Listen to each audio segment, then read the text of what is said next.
Stop, please, Daddy. Hi. Hi. I'm sick.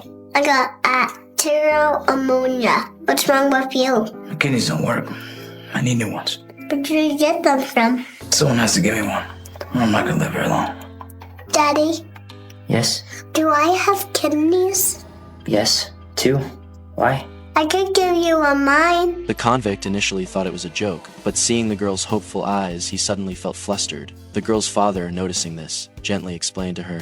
'Cause you need them. Considering the man's criminal past, the father had always been against his daughter having too much contact with him. Yet, the innocent girl said, I think he's nice. He has tattoos like you. just as her father was about to say something more, the girl added, he's the saddest person in the world. Hearing this, her father didn't say anything further. He simply pushed her silently into her hospital room. The reason she said this was because the man often appeared in her dreams. In fact, after the first dream, she even drew a picture of him. However, at this moment, her father didn't realize that Lucy seemed to possess a unique ability. She could not only see her deceased grandfather, but also talk to him. From her grandfather, she learned that he was now an angel. She didn't quite grasp the meaning of this, but she was overjoyed and excited by his presence. She didn't notice the look of sadness on her grandfather's face. Perhaps it was fate, but the very next day, Lucy started coughing frequently. Her mother, not daring to delay, rushed her to the hospital for a checkup. To their dismay, she was diagnosed with pneumonia. In prison, Edgar, suffering from kidney failure, had to be hospitalized for chemotherapy and a kidney transplant. Nevertheless, the stubborn Edgar was pessimistic about it. Despite the pastor's repeated patient counseling, he still believed this might be his retribution. Finally, under the warden's arrangement, Edgar was sent to the hospital. No sooner had he stepped out of the car than he suddenly felt a sharp pain in his legs. As he was helped into a wheelchair, a hint of resignation flashed in his eyes. Even though Edgar was still a convict, the warden genuinely cared about him and even allowed the book to stay with him. After they left, the prison guard said some inappropriate things. An enraged Edgar, with nowhere to vent, slammed the book on the ground. However, when he took out a photograph and saw his once happy family picture, deep regret filled his eyes. Even after successfully transferring to the hospital for treatment, his condition remained grim. The female doctor stated, although he's successfully on the kidney transplant waiting list, no one is willing to donate to him because of his criminal record. However, at the warden's repeated insistence, the doctor agreed to do her best to find a kidney source. The warden also arranged for 2 prison guards to stand watch in shifts.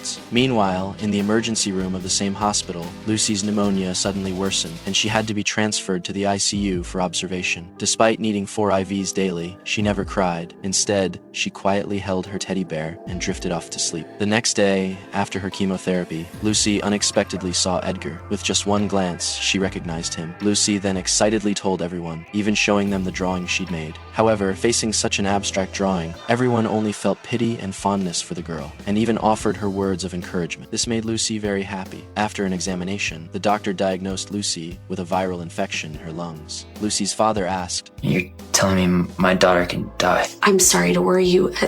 That's the worst case scenario. The couple felt a deep sense of helplessness upon hearing this.